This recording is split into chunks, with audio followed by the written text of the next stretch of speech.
जय माता रानी, जय माँ दुर्गे। दुर्गा सप्तशती 8वां दिन महागौरी। बोलो जय माता रानी। माँ दुर्गा का यह 8वां रूप है।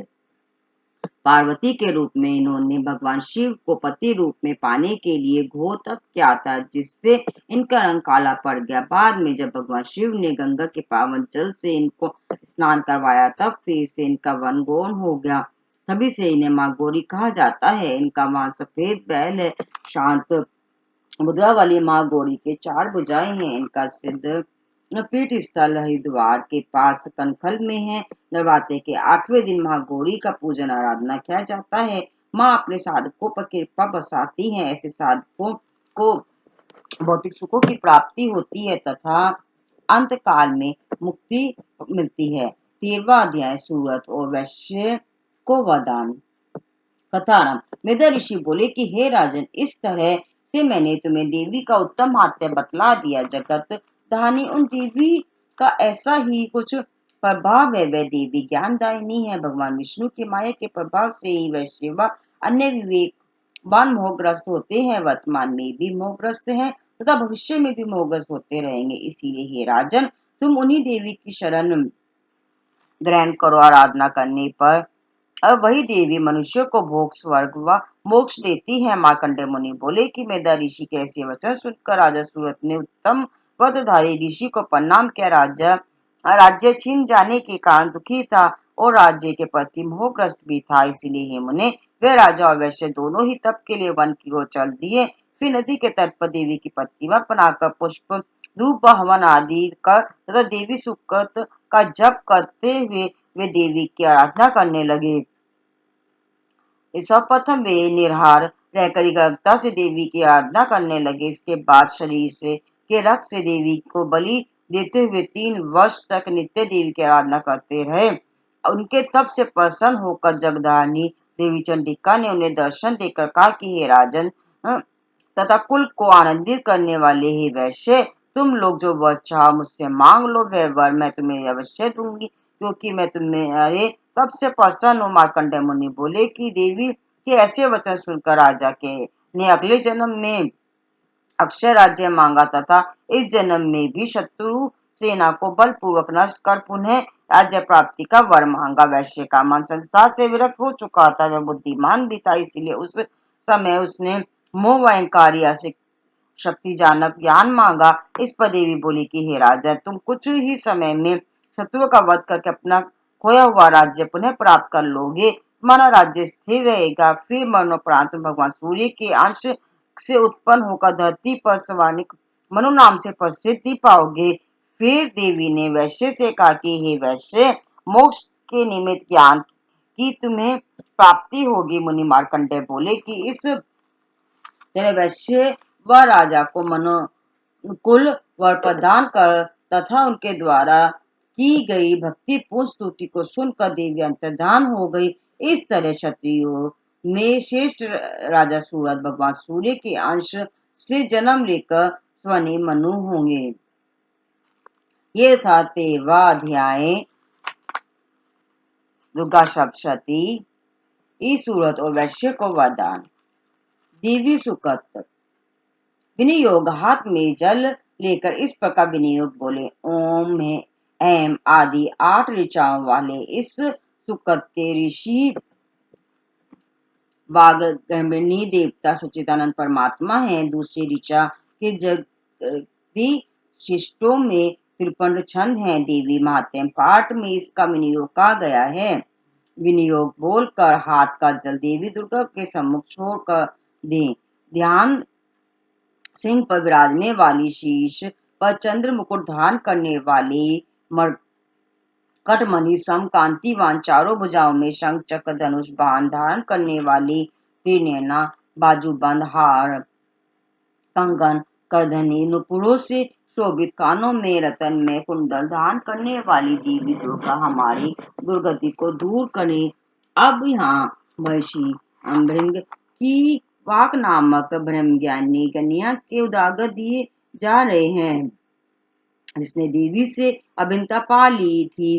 वह कहती है कि मैं सच्चिदानंद रूपी सर्वोत्तम देवी रुद्र, वसु, आदित्य विश्वेश देवगणों के रूप में विचरण करती हूँ। मैं ही मित्र, अरुण, इंद्र, अग्नि, अश्विनी कुमारों को धारण करती हूँ। शत्रुनाशक, आकाशचारी देवता, सोम, प्रजापति, त्वष्टा, पूषा व भाग को भी मैं ही धारण करती हूँ। जो यजमान अभिषयुक्त हो देवता को उत्तम अभिषय प्राप्त कराता है तथा सोम रस से तृप्त कराता है, उसे उत्तम यज्ञ की उपलब्धि मैं ही कराती हूँ।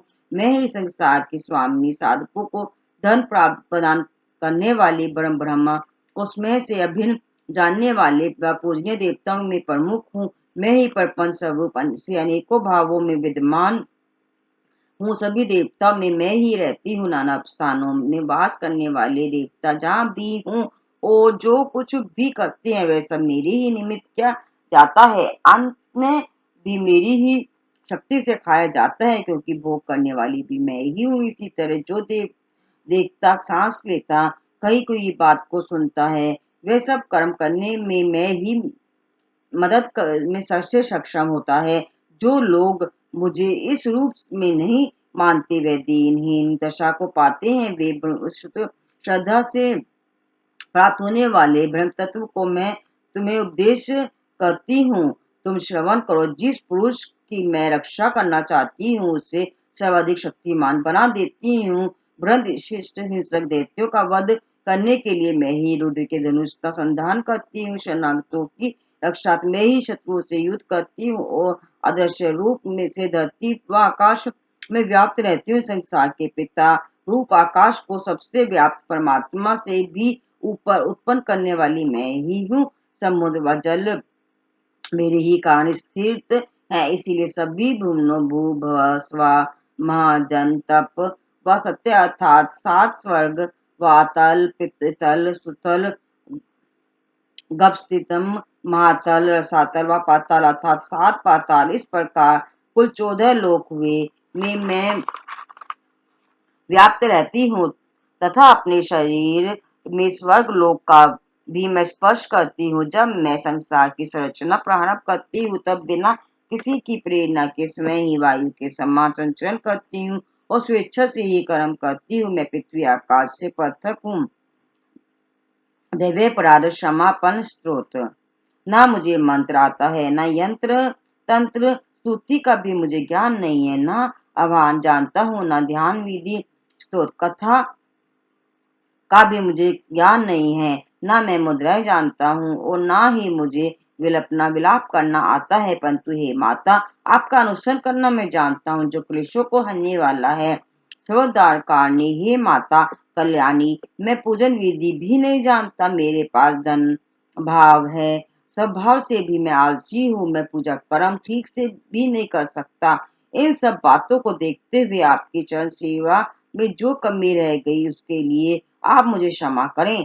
कारण की पुत्र का पुत्र हो सकता है, लेकिन माता कभी कुमाता नहीं होती। हे माता, इस धरती पर सरल स्वभाव वाले पुत्र तो अनेक हैं, लेकिन मैं ही मात्र आपका चंचल बालक हूँ। मेरे एक समान कौन चंचल होगा। हे शिवे, आपके द्वारा जो मेरा त्याग हुआ है वह कदापि उचित नहीं है। कान के पुत्र कपूत हो सकते हैं, लेकिन माता कभी कुमाता नहीं होती। हे जगत जननी, मैंने आपकी शरण सेवा कभी नहीं की। हे देवी, ना ही मैंने आपको अधिक धन अर्पण किया है, फिर भी मैंने मेरे जैसे नीच पर आपका जो स्नेह है उसका ये कि यही कारण है कि संसार में कपूत उत्पन्न हो सकता है, लेकिन माता कभी कुमाता नहीं होती। हे गणेश जननी, अन्य देवधारण में मुझे अनेक सेवाओं के कारण व्यग्र होना पड़ता था। अतः 85 वर्ष से अधिक की आयु हो जाने पर मैंने अन्य देवताओं का त्याग कर दिया, क्योंकि अब मुझमें उनकी सेवा पूजा नहीं होती। इसीलिए उनसे कुछ प्राप्ति की आशा भी अब मुझ में नहीं है। अब आपकी ही कृपा नहीं होगी तो मैं निराशय होकर किसकी शरण ग्रहण करूंगा। हे अपर्णे, आपके मंत्र का एक ही भी अक्षर कानों में पड़ने पर मुख चांडाल भी मधुर बोलने वाला श्रेष्ठ वक्ता हो जाता है। दीनहीन व्यक्ति भी करोड़ों स्वर्ण मुद्राओं से युक्त होकर दीर्घ काल तक निर्भीकता पूर्वक विचरण करता है। एक मंत्राक्षर के सुनने का ही जब ऐसा फल है, तो जो विधिवत मंत्र जप करते हैं उनके जप का फल कैसा होगा, इसे कौन जान सकता है। हे भवानी, जो अपने शरीर पर चिता की बस हम रमाए रहते हैं, जिनका भोजन ही विष है, जो दिगंबरी है, शीश पर जटा व कंठ में नागमाला, राज वासुकी का हाथ धारण किए रहते हैं, हाथ में कपाल शोभा पाता है। ऐसे भूतनाथ पशुपति भी जो केवल जगदीश कहलाते हैं, इसका क्या कारण हो सकता है? यह महत्व उन्हें कैसे प्राप्त हुआ? वस्तुतः आपके परिनिग्रहण करने का ही संभवतः यह फल उन्हें मिला है। हे शशि मुखे, मुझे मोक्ष नहीं चाहिए, सांसारिक वैभव की कोई अभिलाषा नहीं है, ना ही ज्ञान प्राप्ति की अपेक्षा है, ना सुख की अभिलाषा है। मेरी तो आपसे यही प्रार्थना है कि मेरा जन्म आपके नामों मृणानी, रुद्रानी, शिवा, भवानी आदि जपते हुए ही व्यतीत हो।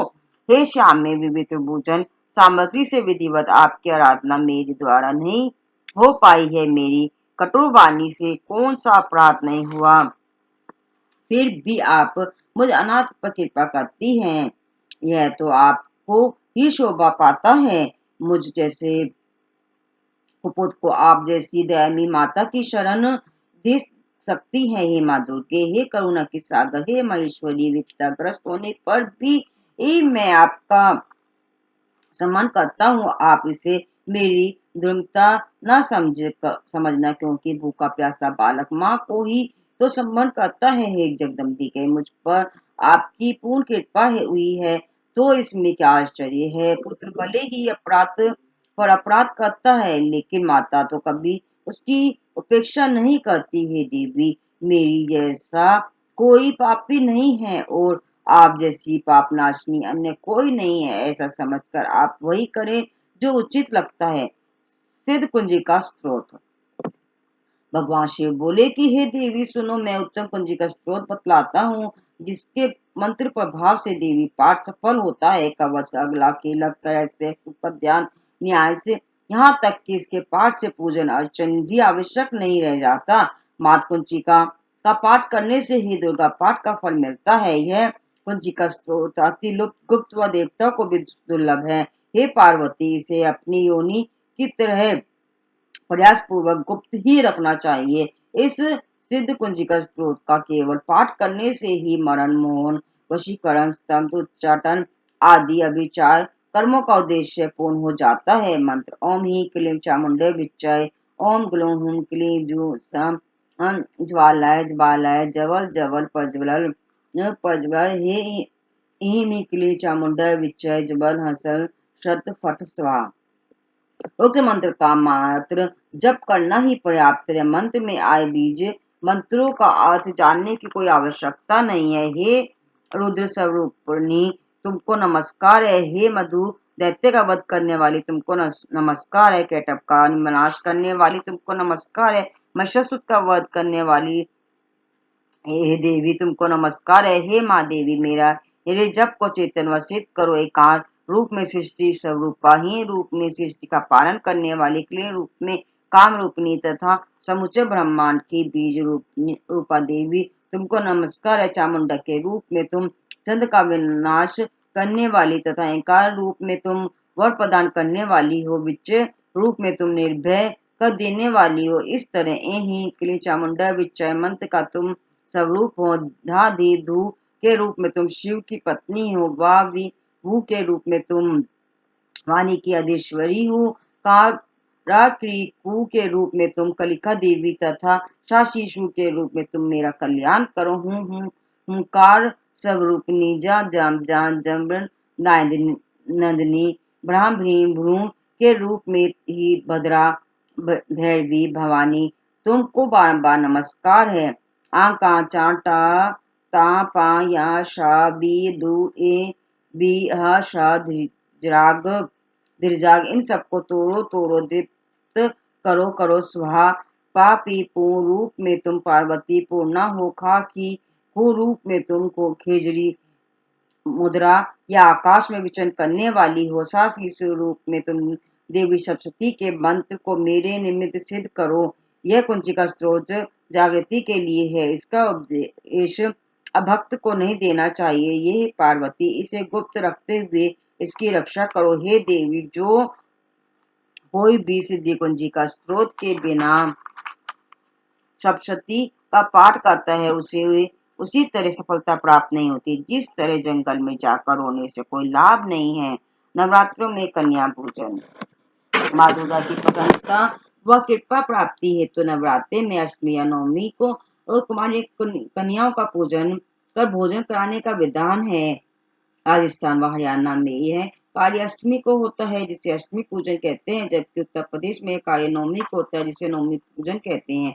कन्याओं की संख्या 9 हो तो अत्युत्तर माना जाता है। यदि 9 कन्या न मिल पाए तो 2 कन्याओं को भोजन कराया जा सकता है। ध्यान रहे कि कन्याओं की आयु 2 वर्ष से 10 वर्ष तक होनी चाहिए। कुमारी कन्या विकलांगी, अधिकांगी या कुरूपा न हो। भोजनोपरांत कन्याओं को यथाशक्ति दक्षिणा देने से माँ दुर्गा भक्तों ये साधकों की मनोकामना पूरी करती हैं। कुमारी कन्या में 2 वर्ष की कन्या कुमारी, 3 वर्ष की कन्या त्रिमूर्ति, 4 वर्ष की कन्या कल्याणी, 5 वर्ष की कन्या रोहिणी, 6 वर्ष की कन्या कलिका, 7 वर्ष की कन्या चंडिका, 8 वर्ष की कन्या शांभवी, 9 वर्ष की कन्या दुर्गा तथा 10 वर्ष की कन्या सुभद्रा कहलाती है। इनके नाम नमस्कार मंत्र इस प्रकार हैं। कौमे नमः, त्रिमूर्ते नमः, कल्याणे नमः, रोहिणी नमः, कालिकाय नमः, चंडिकाय नमः, शांभवे नमः, दुर्गा नमः, अदा सुभद्राय नमः। ये था दुर्गा सप्तशती का 8वें दिन का पाठ। बोलो जय माता दी, जय माता रानी। दुर्गा सप्तशती का 8वां दिन में महागौरी की पूजा की जाती है और अष्टमी को मनाया जाता है। में कन्याओं की पूजा की जाती है और कन्या की पूजा करके कन्या को अपने घर में जमाया जाता है। बोलो जय माता रानी, जय माँ दुर्गा।